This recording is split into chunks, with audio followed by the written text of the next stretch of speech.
Selamat malam saudari yang dikasihi Tuhan. Kembali kita bertemu dalam persekutuan doa pada malam hari ini. Mari kita menghampiri Allah, Bapa yang selalu hadir di dalam hidup kita.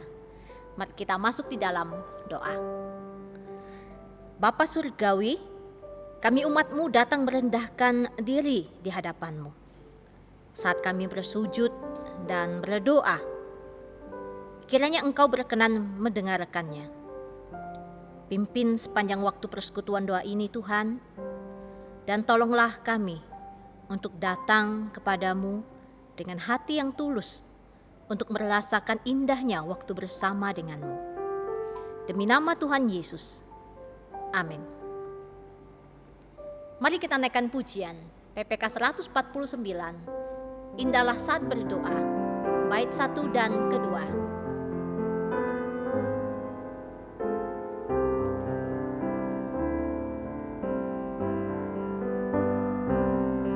Indahlah saat berdoa, lepas beban dunia fana, menghadap hadirat Tuhan, isi kalbuku curahkan di waktu rawan dan gentar, ku rasa nyaman dan segar, penggoda tak berkuasa saat berdoa. Indahlah saat berdoa, pembawa nikmat bahagia, betapa rindu hatiku menantikan saat itu. Dengan segera ku menyepi, hampiri Bapa abadi, tentu ku lihat wajahnya saat berdoa. Indahlah.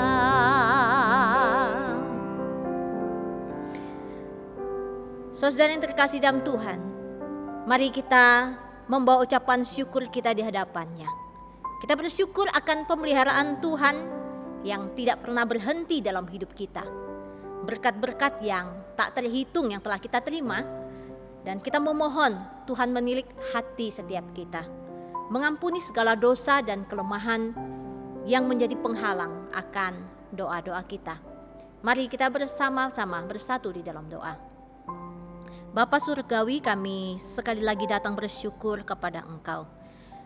Bersyukur untuk setiap apa yang telah kami nikmati dalam hidup kami. Bersyukur untuk pemeliharaan Tuhan dalam hidup kami. Bersyukur Tuhan untuk berkat-berkat yang tak terhitung yang telah kami nikmati. Biarlah Tuhan, semua itu mengingatkan kami akan Allah yang telah memelihara hidup kami sedemikian rupa, sehingga kami terus menyadari bahwa kami tidak dapat hidup di luar Engkau. Bapa, kami juga datang memohon Engkau memeriksa dan menilik hati kami. Ada dosa, ada kelemahan yang menjadi penghalangkan doa-doa kami. Kiranya Engkau berkenan mengampuni kami, melayakkan kami, sehingga Tuhan, kami sungguh dapat menghampiri hadirat Tuhan. Kami sungguh dapat menekan doa-doa kami, dan Engkau berkenan mendengarkan seruan kami. Terima kasih Bapa. Kami berdoa dalam nama Tuhan kami Yesus Kristus. Amin. Mari kita naikkan pujian PPK 149 bait ketiga. Indahlah saat berdoa, hiburkan hati yang susah.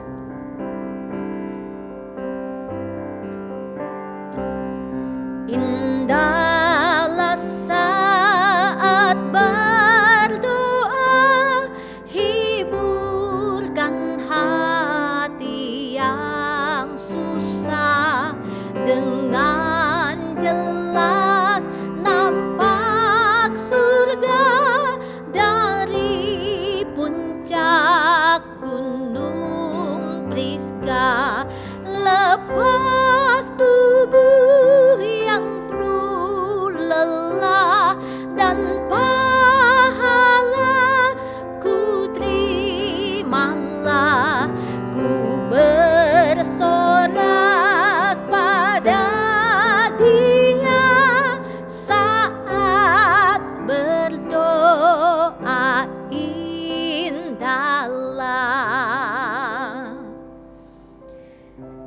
Mari kita juga boleh berdoa untuk anggota keluarga kita yang belum percaya. Mungkin mereka adalah orang-orang yang sulit untuk kita hadapi. Kita memohon Tuhan menganugerahkan iman keselamatan bagi mereka dan menolong kita untuk menjadi saksi bagi mereka, sekalipun ada kesulitan-kesulitan komunikasi yang kita hadapi. Tapi Roh Kudus boleh terus menolong kita.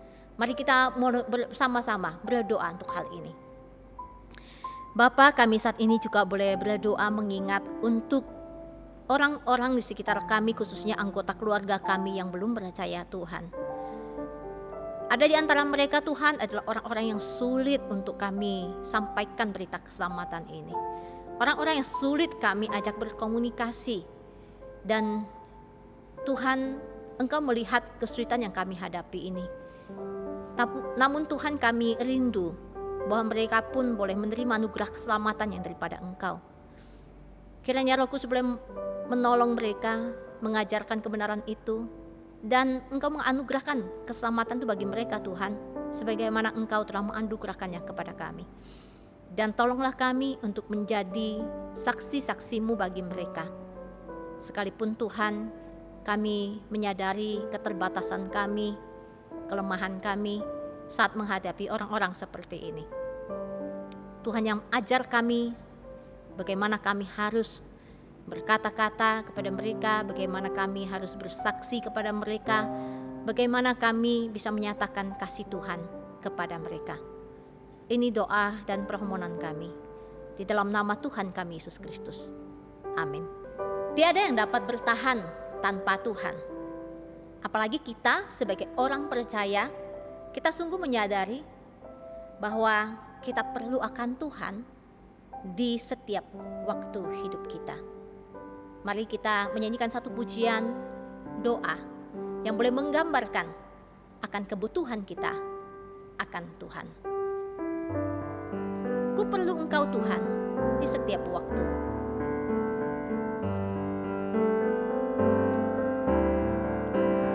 Ku perlu Engkau Tuhan di setiap waktu. Ku perlu Engkau Tuhan di setiap langkahku. Engkaulah harapanku, tempat aku mengadu. Ku curahkan isi hatiku. Ku perlu Engkau Tuhan. Ku perlu Engkau Tuhan di setiap waktu. Ku perlu Engkau Tuhan di setiap langkahku. Engkaulah harapanku, tempat aku mengadu. Ku curahkan isi hatiku. Ku mohon segenap doa hanya dalam nama-Mu. Ku pinta keinginan yang ku rindu. Janganlah kehendakku, tetapi kehendak-Mu yang jadi di dalam hidupku. Mari kita juga boleh berdoa untuk anak-anak Tuhan yang karena pandemi membuat mereka kehilangan gairah beribadah dan bersekutu. Yang saat ini sedang dalam situasi lemah iman, tawar hati. Mereka yang mulai meragukan iman mereka. Kiranya Roh Kudus menopang mereka, kembali meneguhkan iman kerohanian mereka, dan tetap setia mengikuti ibadah. Mari bersama kita berdoa untuk hal ini. Tuhan, kami saat ini juga boleh berdoa untuk setiap anak-anak Tuhan yang oleh karena pandemi telah menghambat kami untuk bersekutu. Namun Tuhan, kami menyadari akan kelemahan kami, bahwa banyak di antara kami oleh karena hal ini membuat kami undur dalam iman kami. Kami kehilangan gairah untuk beribadah dan bersekutu. Kami menjadi lemah iman. Kami menjadi tawar hati. Kami ragu akan iman kami. Tuhan, biarlah segala hal yang terjadi belakangan ini tidak membuat kami undur daripada Engkau, tapi ingatkan kami akan kasih Allah yang telah menyelamatkan kami, sehingga Tuhan, iman kerohanian kami sekali lagi boleh dibangunkan, disegarkan oleh Engkau. Tolonglah setiap anak-anak-Mu Tuhan, sehingga kami memiliki kegairahan kembali untuk boleh beribadah dan bersekutu di hadapan Tuhan. Kami mohon Tuhan yang menopang kami, menguatkan kami. Terima kasih Bapa. Kami tahu Engkau tidak membiarkan kami sendiri. Dalam nama Tuhan Yesus kami berdoa. Amin. Mari kita juga boleh berdoa untuk pelayanan sekolah minggu, baik untuk sekolah minggu anak ataupun remaja, yang sampai saat ini masih harus dilakukan secara online. Kiranya Tuhan menolong guru-guru sekolah minggu untuk tetap dapat menjalin relasi yang baik dengan anak-anak ataupun para remaja, dan juga mereka, anak-anak dan remaja ini bisa tetap setia untuk bersekolah minggu sekalipun banyak kendala yang dihadapi, dan juga Tuhan menolong pertumbuhan rohani anak-anak sekolah minggu kita. Mari kita bersama, kita buka suara berdoa untuk pergumulan ini. Bapa Surgawi, kami saat ini juga boleh berdoa menyerahkan untuk pelayanan sekolah minggu ke dalam tangan Tuhan, baik itu sekolah minggu anak dan remaja. Kami menyadari bahwa Tuhan, pelayanan ini masih harus terus dilaksanakan secara online, dan ini menyebabkan banyak anak-anak yang tidak dapat terjangkau dan terlayani dengan baik. Kiranya Tuhan boleh menolong untuk para guru-guru sekolah minggu dapat dengan hikmat daripada Tuhan untuk menjaga relasi yang baik dengan anak-anak ataupun remaja ini. Dan anak-anak dan remaja yang ada, sekalipun banyak halangan dan kendala di dalam mengikuti ibadah-ibadah online sekolah minggu, tapi mereka tetap boleh bersetia di dalam ibadah-ibadah yang ada. Tuhan terus membangun kerohanian mereka melalui ibadah-ibadah yang telah disediakan secara online ini. Dan Tuhan juga boleh menolong orang tua mereka untuk boleh mendorong anak-anak mereka tetap datang beribadah kepada Tuhan. Tuhan, kami menyerahkan segala keterbatasan ini ke dalam tangan-Mu. Biar Engkau terus boleh menolong bagaimana pelayanan sekolah minggu ini terus boleh bertumbuh menjadi kemuliaan bagi nama-Mu. Dalam nama Tuhan Yesus kami memohon dan berdoa. Amin. Mari kita naikkan sekali lagi pujian doa.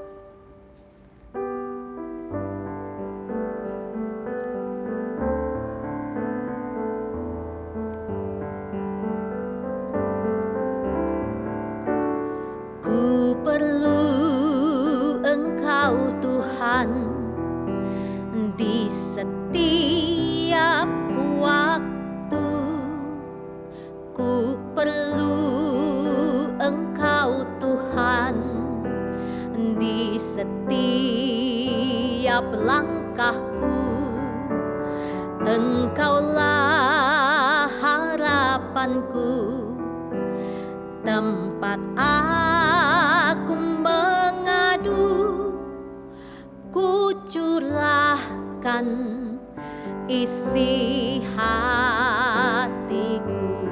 Ku mohon segenap doa. Ku mohon segenap doa hanya dalam nama-Mu. Ku pinta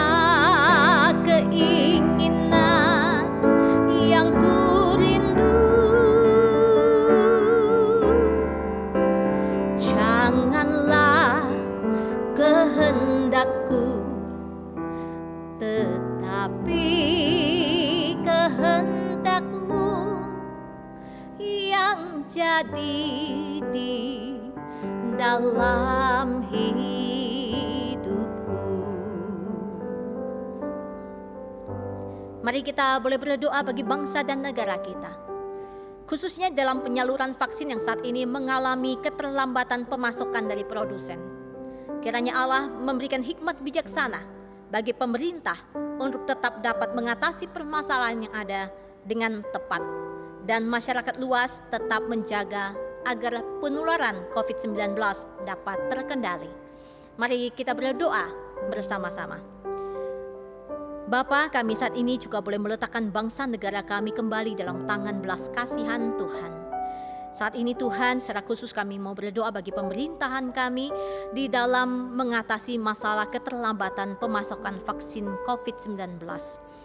Adapun kendala-kendala ini Tuhan menyebabkan penyaluran dan juga pelaksanaan vaksinasi menjadi undur agendanya. Tuhan, Engkau boleh menolong bagaimana pemerintah kami diberikan hikmat dan bijaksana di dalam menangani masalah ini, mengambil keputusan yang tepat bagi masyarakat, dan agar vaksin ini tetap boleh berjalan dengan baik dan teratur serta lancar. Kami juga berdoa Tuhan untuk para masyarakat, untuk mereka dapat terus menjaga protokol kesehatan dengan baik, sehingga penularan dan penyebaran COVID-19 ini dapat terkendali sekalipun vaksin tidak dapat dilakukan secara serta-merta secara meluas. Kami mohon Tuhan yang boleh menjaga bangsa negara kami, melindungi kami, menolong kami untuk mengatasi pandemi ini. Di dalam nama Tuhan Yesus kami berdoa. Amin. Mari kita juga boleh berdoa untuk para misionaris yang masih bertahan di Myanmar. Kiranya Tuhan menolong mereka di tengah-tengah situasi yang semakin sulit. Namun mereka masih bertahan untuk melayani di tempat ini. Mereka yang tidak dapat keluar oleh karena beberapa hal dan pertimbangan. Kiranya Tuhan melindungi mereka dan kehendak Tuhan dinyatakan melalui pelayanan mereka. Mari kita berdoa.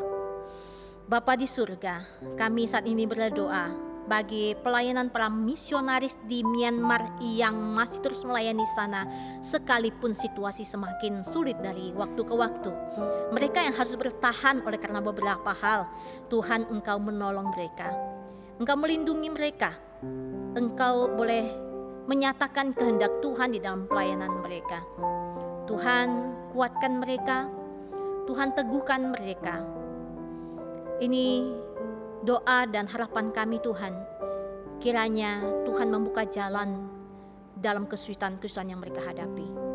Di dalam nama Tuhan Yesus kami berdoa. Amin. Mari kita juga akan mendukung beberapa saudara-saudari kita yang sedang sakit dan lemah tubuh di dalam doa. Mari kita berdoa untuk Ibu Luther yang sedang lemah tubuh, Ibu Lee Tio Chun, mama dari penginjil Lindawati yang sedang lemah tubuh, Ibu Ng Sak Kyun, mama dari Ibu Karisma yang sakit saraf leher terjepit dan stroke ringan, Ibu Tio Sok Noi, mama dari Bapak Gunawan Halim yang sakit infeksi pankreas. Mari kita berdoa untuk keempat ibu ini terlebih dahulu. Bapa, kami saat ini boleh berdoa menyerahkan untuk jemaat-jemaat Tuhan yang saat ini bergumul dengan lemah tubuh dan sakit penyakit. Kami terus boleh berdoa menyerahkan Ibu Luther, Ibu Lee Tio Chun yang mengalami lemah tubuh, Ibu Ng Sak Kyun yang mengalami saraf terjepit di leher dan juga stroke ringan. Menyerahkan juga Ibu Tio Sok Noi yang mengalami infeksi pankreas. Tuhan, Engkau melihat keadaan mereka di usia mereka yang sudah lanjut. Kiranya janji Tuhan untuk menggendong mereka, sungguh mereka rasakan dan mereka merasakan akan hangatnya pelukan kasih Tuhan. Iman yang ada dalam hati mereka terus boleh dibangunkan dan mereka terus bersandar kepada Engkau. Sekalipun fisik mereka menurun, tapi biarlah iman mereka semakin bertumbuh di hadapan Tuhan. Tuhan menolong mereka di tengah-tengah kelemahan dan penurunan fisik mereka. Anak-anak, cucu-cucu boleh memberikan perhatian dan juga kasih sayang yang mereka butuhkan. Terima kasih Bapa. Bila kasih Tuhan boleh memenuhi hati mereka, dan sukacita dalam hati mereka tidak akan pernah tergantikan oleh apapun. Dalam nama Tuhan Yesus kami berdoa. Amin.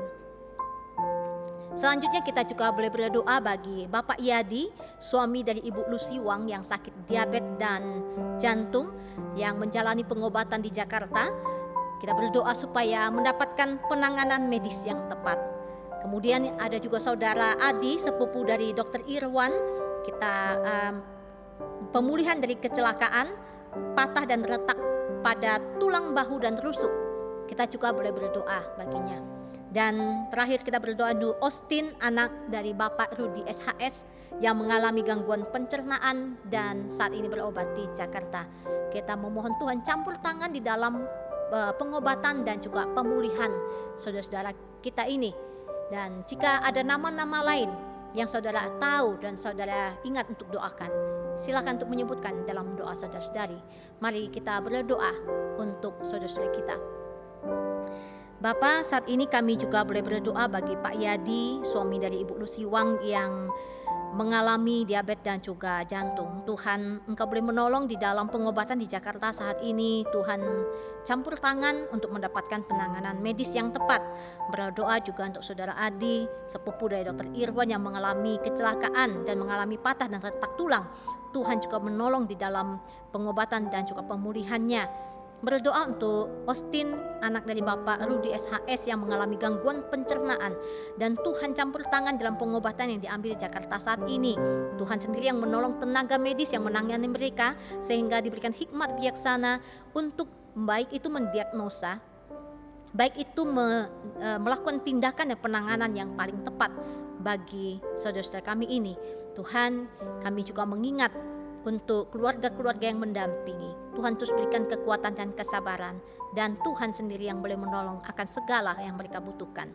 Kami juga berdoa bagi jemaat-jemaat yang mungkin kami tidak sebutkan namanya, tapi mereka saat ini sedang sakit. Biarlah Tuhan Engkau boleh menjamah dan memberikan kuasa kesembuhan, sehingga Tuhan mereka dipulihkan dari sakit penyakit mereka. Ini doa kami Bapa. Kami alaskan doa dan permohonan kami ini dalam nama Tuhan kami Yesus Kristus. Amin. Malam ini renungan firman Tuhan akan disampaikan oleh penginjil Mika dengan tema teladan dalam kasih. Mari kita sambut firman Tuhan dengan satu pujian, menyatakan kasih-Nya.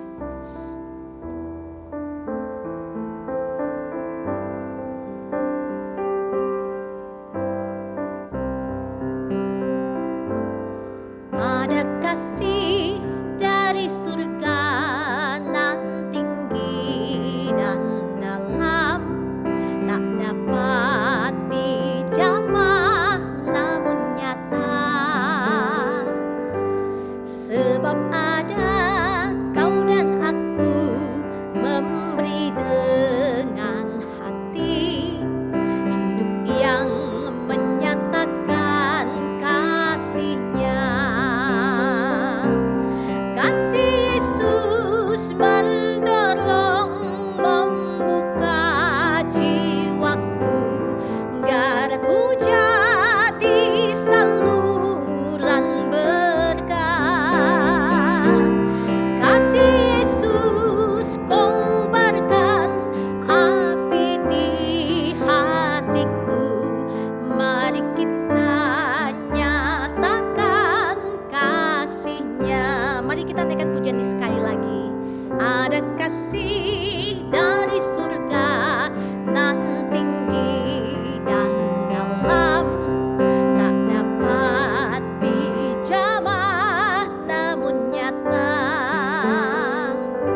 kepada penginjil Mika kami persilahkan. Saudara, sebelum kita mendengarkan sabda firman Tuhan, saya mengajak setiap kita untuk berdoa terlebih dahulu. Mari kita berdoa. Bapa di dalam kerajaan surga, tibalah saatnya bagi kami untuk mendengarkan firman-Mu ya Tuhan. Kuasailah hati kami dan pikiran kami, dan buatlah hati kami boleh dengan rendah hati mendengarkan kebenaran firman-Mu. Urapi hamba-Mu yang penuh dengan keterbatasan ini ya Tuhan, untuk dapat menyampaikan firman-Mu. Berfirmanlah Tuhan, karena kami siap untuk mendengarkannya. Di dalam nama Yesus Kristus kami berdoa dan bersyukur kepadamu. Amin. Saudara, mari kita membuka Alkitab kita di dalam Injil Lukas pasalnya yang ke-6, ayatnya yang ke-27 sampai ayatnya yang ke-31. Dan di sini saya akan membacakannya untuk kita semua. Silakan setiap saudara dapat menyimak di dalam setiap pembacaan ini. Injil Lukas pasalnya yang ke-6, ayatnya yang ke-27 sampai ayat yang ke-31 berbunyi demikian. Kasihilah musuhmu. Tetapi kepada kamu yang mendengarkan aku berkata, kasihilah musuhmu, berbuatlah baik kepada orang yang membenci kamu. Mintalah berkat bagi orang yang mengutuk kamu, berdoalah bagi orang yang mencaci kamu. Barang siapa menampar pipimu yang satu, berikanlah juga kepadanya pipimu yang lain. Dan barang siapa yang mengambil jubahmu, biarkan juga ia mengambil bajumu. Berilah kepada setiap orang yang meminta kepadamu, dan janganlah meminta kembali kepada orang yang mengambil kepunyaanmu. Dan sebagaimana kamu kehendaki supaya orang berbuat padamu, berbuatlah juga demikian kepada mereka. Ya, sedemikian jauh pembacaan kita pada malam hari ini, saudara. Saudara, ketika kita membaca Alkitab, dan kemudian apa yang saudara lakukan ketika saudara menemukan perintah Tuhan di dalam pembacaan Alkitab saudara? Mungkin sebagian besar kita akan menggarisi bawahi warna yang berbeda di setiap perintah yang ada dalam Alkitab kita.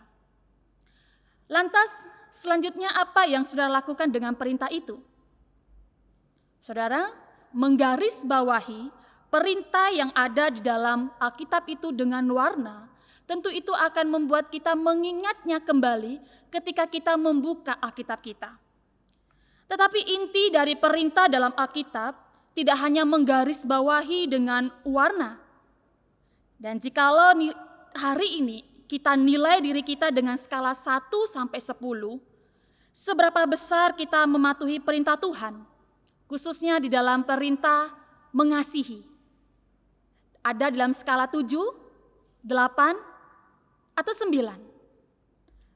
Apakah hari ini kita berani berkata bahwa kita ada di skala 10, artinya sempurna di dalam mengasihi? Saudara, suatu kali ada seorang wanita yang telah disakiti oleh suaminya, ia datang kepada konselor pernikahan untuk meminta nasihat. Wanita ini berkata bahwa ia ingin wanita ini ingin menceraikan suaminya dan menyakiti sebanyak yang dia bisa lakukan. Saudara, mengasihi orang yang baik kepada kita atau orang yang kita sukai atau teman kita, maka hal yang mudah untuk mengasihi. Tapi bagaimana rasanya jika kita harus mengasihi orang yang membenci, menyakiti, dan memfitnah kita? Tentu ini tidak mudah. Mungkin wanita yang datang ke konselor itu juga mewakili kita. Ketika kita disakiti, maka kita juga ingin menyakitinya sebanyak yang bisa kita lakukan. Maka kita belum masuk kepada skala 10, sempurna di dalam mengasihi. Karena kita masih membatasi perbuatan kasih kita hanya untuk orang yang baik kepada kita. Dalam perikop yang kita baca tadi, saudara, Tuhan Yesus berkata kepada orang yang mengikuti dia pada saat itu. Pada saat itu orang mengikuti dia bukan hanya ke-12 muridnya, tetapi ada juga orang yang berbondong-bondong karena mau mendengar pengajaran yang disampaikan oleh Tuhan Yesus. Dan tidak hanya itu, tetapi mereka juga terdiri dari orang-orang yang ingin disembuhkan ya penyakit yang mereka miliki. Nah, kemudian orang yang banyak ini Tuhan berkata kepada mereka. Apa yang dikatakan Tuhan Yesus kepada mereka? Tuhan Yesus katakan bahwa kasihilah musuhmu, berbuatlah baik kepada mereka yang membenci kamu. Suatu perintah yang sangat menarik sekali, saudara. Saudara, kasihilah musuhmu, berbuatlah baik kepada orang yang membenci kamu. Tentu ini adalah sulit untuk kita lakukan. Mungkin sebagian kita setuju bahwa perintah ini sangat sulit sekali untuk dilakukan atau diterapkan dalam kehidupan kita. Saudara, pengertian musuh di sini sangat sederhana sekali. Musuh di sini adalah orang yang membenci kita. Orang yang dibenci atau dimusuhi ini dalam konteks bacaan ini bukan ditunjukkan pada orang yang hidupnya rusak, tapi sebaliknya. Orang yang dibenci dan orang yang dimusuhi ini adalah orang yang hidupnya baik, orang yang hidupnya benar, orang yang hidupnya tulus, tetapi saudara dibenci. Tetapi justru di dalam kondisi seperti ini, saudara dituntut untuk bisa mengasihi orang yang membenci saudara. Artinya saudara, kita tidak dapat membela diri kita untuk memilah-milah di dalam perbuatan kasih kita.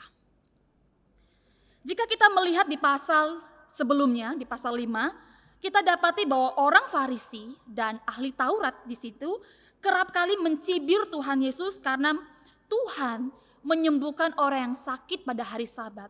Dan bukan hanya itu, tetapi Tuhan Yesus juga makan bersama pemungut cukai dan pendosa. Tuhan Yesus memberikan teladan kepada mereka tentang kasih yang dianggap hina, dianggap orang-orang pada saat itu hina bagi mereka. Bahkan orang Farisi sendiri dan ahli Taurat, mereka membatasi perbuatan kasih mereka. Namun berbeda dengan Tuhan. Karena itu setelah Tuhan Yesus memberitakan atau mengatakan perintah ini, Ia kemudian memberikan respon yang hendaknya diwujudkan dalam perbuatan kasih kita kepada musuh.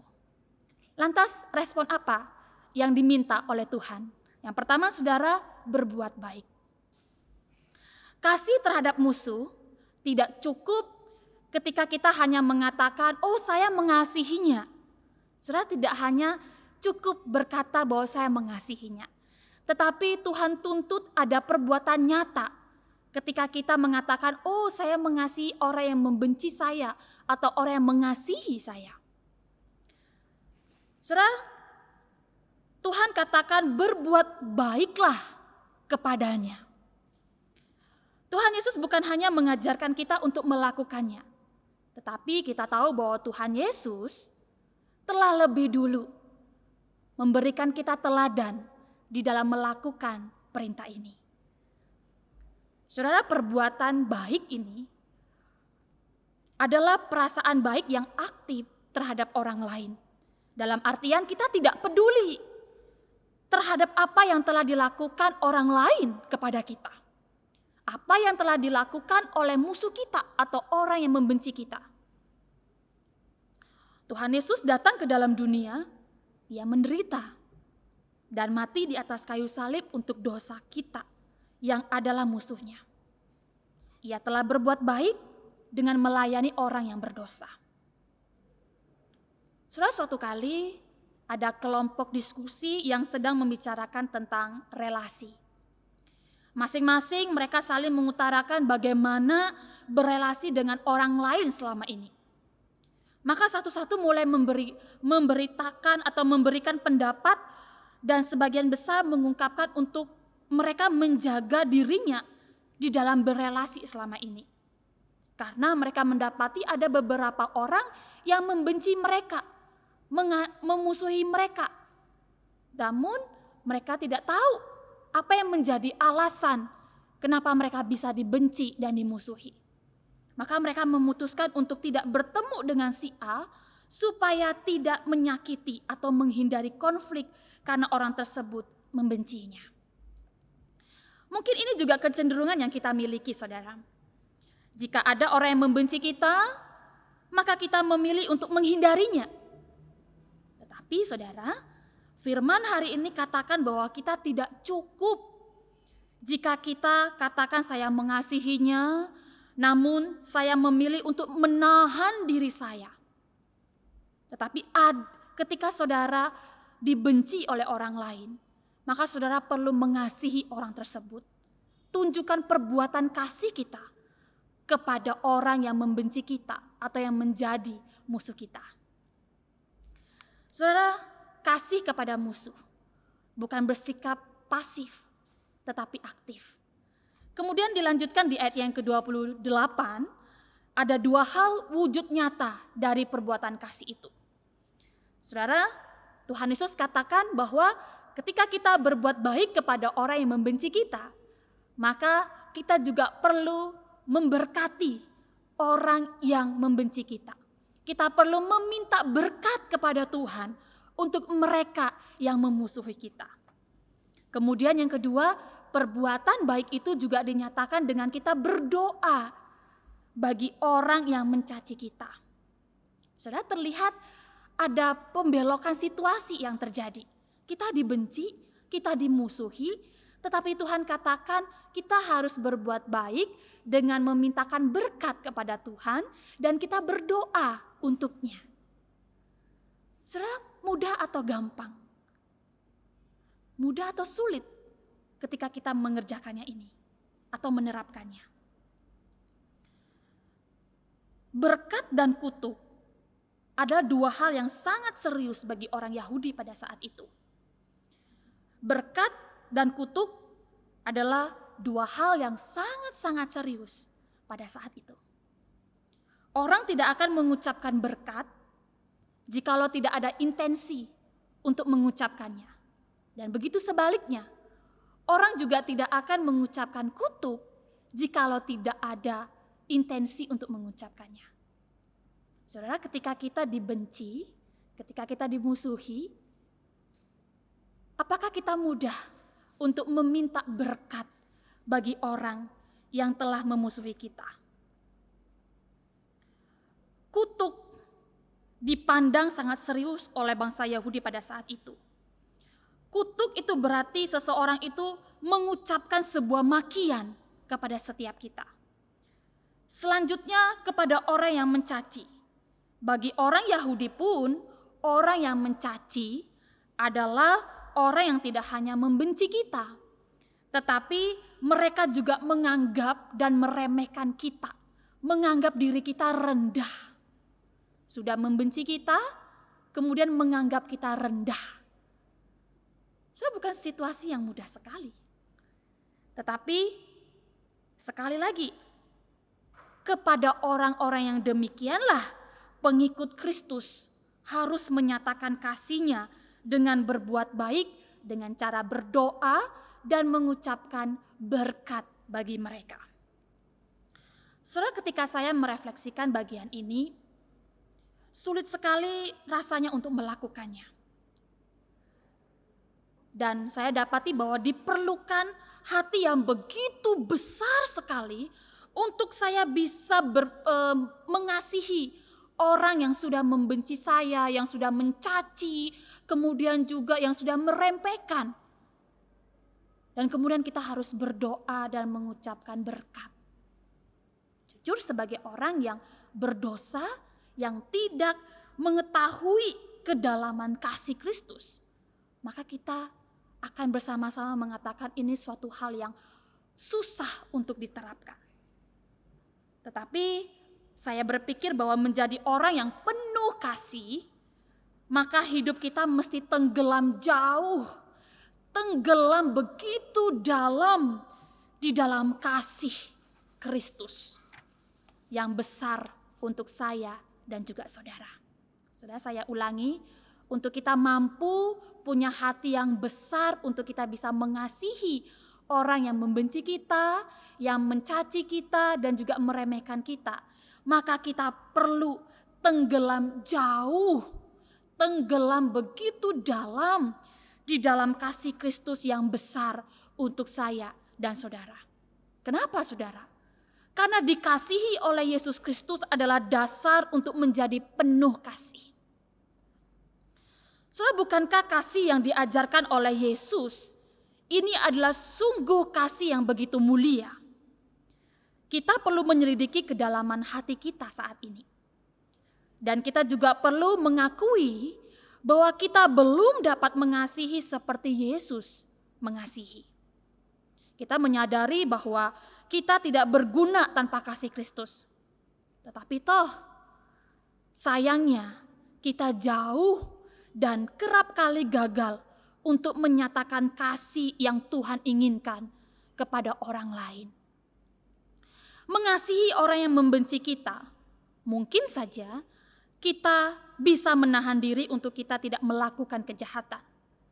Tetapi jika orang yang membenci kita mulai melontarkan makian dan merendahkan saudara, mungkin saja kita menjadi marah dan berpikir untuk membalasnya. Saudara, inilah karakter manusia yang berdosa. Tetapi keteladanan Tuhan Yesus di dalam mengasihi, Ia telah berikan, Ia telah terapkan, dan Ia telah contohkan untuk kita mampu melakukannya. Dan keteladanan ini Ia nyatakan di atas kayu salib. Tuhan Yesus menerima kutuk dari manusia berdosa. Tapi ketika Tuhan Yesus menerima kutuk itu, Ia tidak mengutuki kita, tetapi justru memberkati manusia. Ketika Ia ditolak, diperlakukan tidak adil, dicaci, dihina, dan dikhianati. Namun Ia tidak membalasnya. Dan pada akhirnya, orang-orang banyak itu berhasil menyalibkan Tuhan Yesus yang adalah pribadi yang benar ini. Namun di atas kayu salib, Ia tidak menyimpan dendam sedikit pun. Tetapi justru Ia berdoa kepada Bapa bagi mereka yang telah menyalibkan mereka. Sungguh luar biasa teladan dari kasih Tuhan. Saudara, kita dipanggil untuk meneladaninya. Yesus Kristus adalah teladan yang sempurna bagi kita. Kemudian tidak hanya kasih ditunjukkan dengan kita berbuat baik saja, tetapi dilanjutkan dengan hal yang kedua, yaitu adanya kerelaan besar untuk berkorban. Adanya kerelaan besar untuk berkorban. Saudara, bagi orang Yahudi ditampar dalam tindakan bagi orang Yahudi ditampar itu adalah sebuah tindakan dipermalukan di depan umum yang luar biasa memalukan. Namun di dalam ajaran Tuhan Yesus justru meminta kita untuk menawarkan pipi yang satu. Kemudian tidak hanya ditampar, tetapi memberikan jubah jikalau ia mengambilnya. Juga menawarkan baju untuknya. Kemudian ditambahkan di ayat yang ke-30, saudara. Jangan meminta kembali apa yang telah kita berikan kepada orang yang memusuhi kita atau membenci kita. Saudara, kasih ini menunjukkan adanya satu kerelaan yang besar sekali ketika kita hendak mengasihi orang yang telah memusuhi kita atau membenci kita. Sepertinya kita perlu menerobos rasa aman yang ada pada diri kita. Dan kita juga perlu meletakkan kepentingan diri kita. Dan kemudian mengutamakan kepentingan musuh kita. Saudara, bukankah kasih yang kita miliki adalah kasih yang cenderung fokus pada kasih yang dapat membalas kasih kita? Dan untuk kasih yang besar rasanya sulit sekali untuk kita berikan kepada orang yang tidak membalas kasih kita. Apalagi dengan sengaja membenci kita. maka kita cenderung menjadi tidak respect terhadap musuh kita. Tetapi kasih yang diajarkan oleh Kristus memungkinkan kita untuk mengasihi musuh kita. Saudara, dulu kita pernah menjadi musuh dan membenci Allah kita. Tetapi Tuhan kita Yesus Kristus mengasihi setiap kita yang dulunya pernah menyakiti dan meninggalkan Tuhan kita Yesus Kristus. Saudara, kasih yang tetap mengasihi adalah kasih yang sejati. Kasih yang tetap mengasihi orang yang telah menyakiti kita adalah kasih yang sejati. Kasih sejati ini membuat kita berbeda dengan orang yang belum menerima kasih sejati dari Kristus itu. Kasih seperti ini adalah kasih yang sepertinya gila bagi dunia. Tetapi inilah kasih yang sejati itu yang memang tidak dapat kita temui dimanapun, selain di dalam dan hanya di dalam Kristus Yesus saja. Oleh karena itu, saudara, Sigmund Freud mengklaim bahwa mengasihi musuh itu mustahil dan bahkan itu tidak adil bagi kita. Namun inilah justru kasih yang diminta oleh Kristus dari kita. Bagi kita yang belum mengenal kasih Kristus, menyelami jauh dan tenggelam di dalam kasih Kristus, mungkin kita juga akan berpikir sama dengan Nietzsche, di mana menurutnya mentalitas orang Kristen sepertinya mentalitas budak yang tidak punya kekuatan untuk kepentingan dirinya sendiri. Saudara, tentu pengertian ini adalah sebuah pengertian yang salah di dalam kekristenan. Karena kasih yang kita mengerti ini adalah kasih bukan karena mental kita seperti budak yang pasrah dan tidak bisa melawan. Bukan, saudara. Tetapi sebaliknya. Karena kasih itulah justru ada kerelaan yang timbul di dalam hati untuk mengorbankan jiwa atau mengorbankan diri kita. Anugerah dari kasih yang besar. Saudara, karena anugerah Allah yang besar itu kepada manusia, Ia mengutus putranya yang tunggal. Dan Kristus Yesus menanggalkan ketuhanannya dan Ia mengorbankan nyawanya bagi orang yang adalah musuhnya. Saudara, Tuhan Yesus Kristus bisa saja melawan penderitaan itu. Tetapi Ia tidak menggunakan kekuatan dirinya. Karena ada kasih yang besar itu. Maka itulah yang menolong, yang membuat Yesus Kristus mampu mengorbankan, rela mengorbankan dirinya. Saudara, kita adalah orang yang dulu menolak dan mendekat kepada Kristus dan menjauhi Dia. Namun kita telah menerima anugerah yang besar itu oleh karena kasih-Nya untuk saya dan saudara. Maka hari ini, saudara, kita telah diperdengarkan kembali kasih sesungguhnya yang Tuhan mau kita miliki. Bukan hanya kasih untuk orang yang baik kepada kita atau orang yang mampu membalas kasih kita. Tetapi Tuhan juga mau, atau kasih yang dimaksudkan oleh Tuhan Yesus di sini adalah kasih yang juga menjangkau mereka yang membenci kita. Maka hari ini, ketika kita mendengarkan perintah ini, maka hendaknya kita tidak hanya menggarisbawahi perintah ini di dalam Alkitab, supaya kita mengingatnya ketika kita membuka dalam Alkitab. Tetapi bagaimana saya dan juga saudara taat untuk meneladani perintah Tuhan ini. Saudara, hari ini, siapa yang menjadi musuh kita? Apakah orang tua kita? Di mana mungkin mereka membenci kita, membenci kelahiran kita. Karena menurut mereka, kehadiran kita tidak memberikan keuntungan di dalam keluarga. Atau sebaliknya, yang menjadi musuh kita adalah anak kita. Karena mereka atau anak kita tidak peduli dengan kita. Karena kita memiliki sebuah kelemahan. Atau yang menjadi musuh kita saat ini adalah partner kerja kita. Saudara kita atau menjadi pasangan kita. Mereka membenci kita atau memusuhi kita. Saudara, siapapun yang menjadi musuh kita, maukah kita meneladani kasih Kristus itu? Yang pertama, berbuat baik dengan cara memintakan berkat dan berdoa untuknya.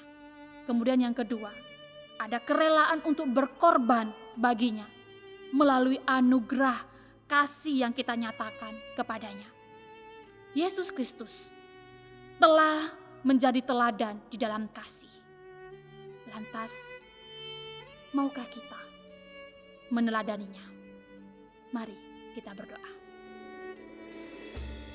Bapa dalam kerajaan surga, ketika kami mendengarkan perintah di dalam hal mengasihi ini Tuhan, kami menyadari bahwa setiap kami masih jauh dari sempurna di dalam menerapkan kasih yang Tuhan maksudkan untuk kami lakukan ya Tuhan.